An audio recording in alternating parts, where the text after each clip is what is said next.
Olá, meus queridos irmãos em Cristo Jesus. É um prazer imenso estar aqui para juntos refletirmos sobre o pão da vida. A nossa série Jesus, o pão da vida, está hoje no nosso segundo encontro.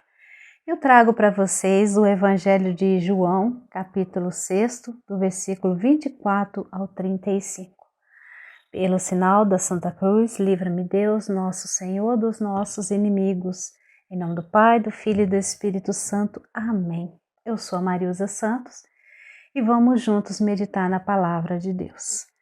Naquele tempo, quando a multidão viu que Jesus não estava ali, nem os seus discípulos, subiram às barcas e foram à procura de Jesus em Cafarnaum.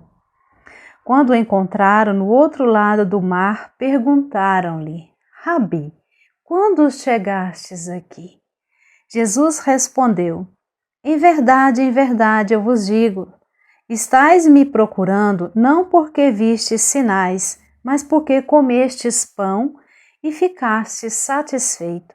Esforçai-vos, não pelo alimento que se perde, mas pelo alimento que permanece até a vida eterna, e que o Filho do Homem vos dará, pois este é quem o Pai marcou com o seu selo.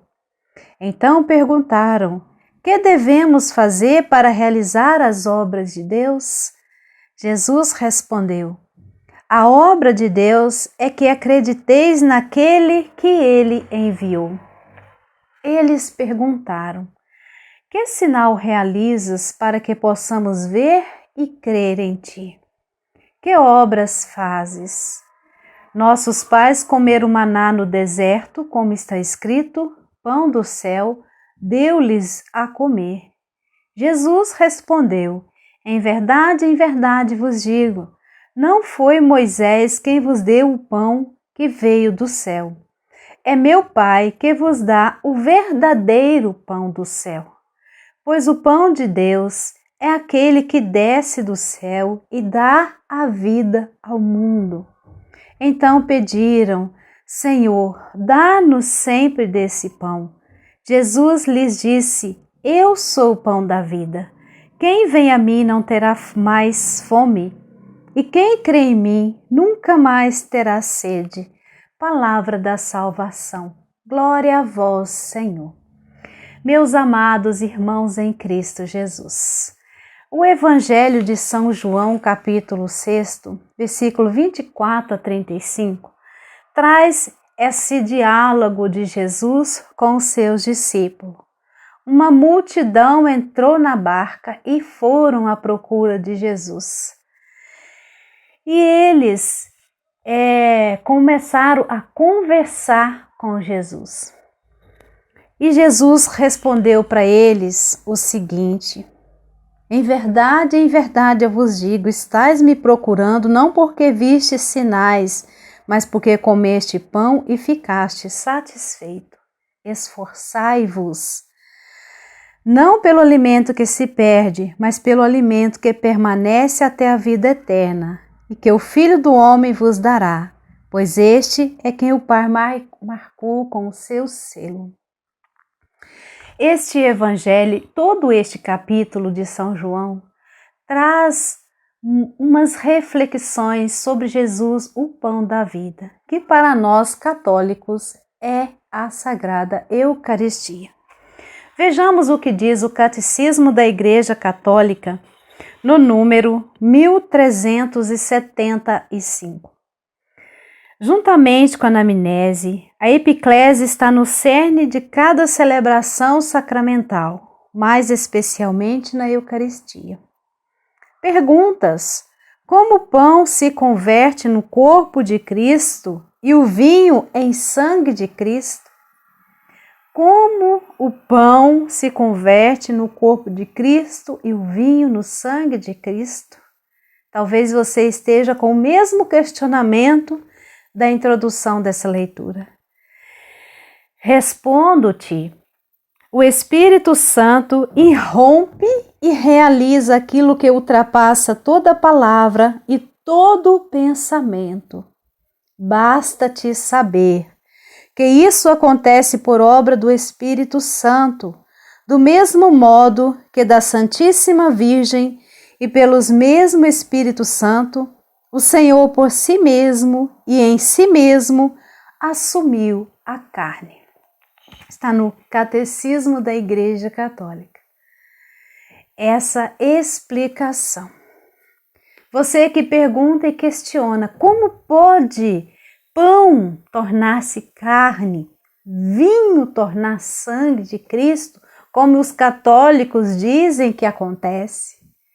Como pode isso acontecer?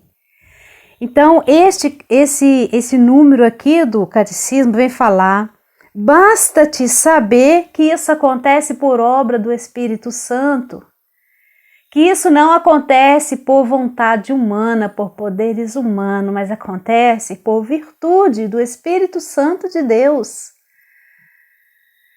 Porque se eu não acreditar que o Espírito Santo de Deus, invocado pelo sacerdote, é capaz de transubstanciar o vinho em sangue e o pão em carne de Cristo, se eu duvidar que isso é possível, eu também duvido de que Jesus foi encarnado no seio de Maria por virtude do Espírito Santo. Se você acha absurdo o pão tornar-se carne e o vinho tornar-se sangue de Cristo, se você duvida disso, se você acha isso um absurdo, também é absurdo a encarnação do Filho de Deus no ventre de Maria. Porque, de acordo com a palavra, o Verbo se fez carne no ventre de Maria por virtude do Espírito Santo de Deus, pelo poder do Espírito Santo de Deus, que a cobriu com sua sombra e que ali naquele momento da concepção não houve participação do homem. Não houve espermatozoide masculino fecundando o óvulo feminino, não houve esse mistério. Houve sim uma efusão do Espírito Santo no ventre de Maria, ela concebeu por virtude do Espírito Santo. Se você duvida, se você acha absurdo acontecer a transubstanciação do pão, do vinho em corpo, sangue, alma e divindade de nosso Senhor Jesus Cristo, você também vai duvidar da encarnação do Filho de Deus, que também foi obra do Espírito Santo de Deus. Pelo poder do Espírito Santo de Deus, tudo pode ser mudado. Tudo pode ser mudado. Não é por meras vontade do homem, não é por vontade do homem, pela força humana, mas é pelo poder do Espírito Santo de Deus. E acreditar neste poder do Espírito Santo de Deus é muito importante, porque eu posso acreditar que esse Espírito Santo de Deus pode transformar a minha vida, pode transformar a minha maneira de viver, pode transformar a minha maneira de pensar, pode transformar meu jeito de agir neste mundo. Ou você crê, ou você não crê. As coisas de Deus é assim, são mistério. Há pessoas que acham um absurdo pensar que José e Maria tiveram uma vida de santidade após o casamento. Muito mais que viver a castidade num casamento, é viver, é ser grávida, é ficar grávida pela virtude do Espírito Santo de Deus. Porque a Deus nenhuma coisa é impossível. Porque a Deus nenhuma coisa é impossível. E nós cremos em todos esses mistérios assim do poder do Espírito Santo de Deus. E se nós cremos num episódio, se nós cremos num fato narrado na Sagrada Escritura, eu sou obrigada a crer também nos outros.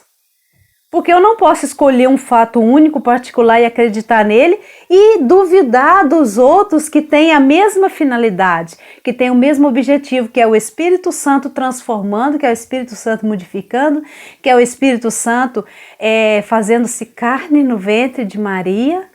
Ou você acredita ou você não acredita. Não convém termos uma fé conveniente, uma fé, né, onde eu escolho um fato e acredito naquilo ali e excluo o outro fato da palavra de Deus. Ou acreditamos ou não acreditamos. Que Deus nos ajude nessa reflexão a entendermos os mistérios da Santíssima Trindade. Ave Maria, cheia de graça, o Senhor é convosco. Bendita sois vós entre as mulheres, bendito é o fruto do vosso ventre, Jesus. Santa Maria, Mãe de Deus, rogai por nós, pecadores, agora e na hora de nossa morte. Amém. Abençoe-nos o Deus Todo-Poderoso, o Pai, o Filho e o Espírito Santo. Amém. Fique com Deus. Até o próximo encontro, se Deus assim permitir. Um abraço.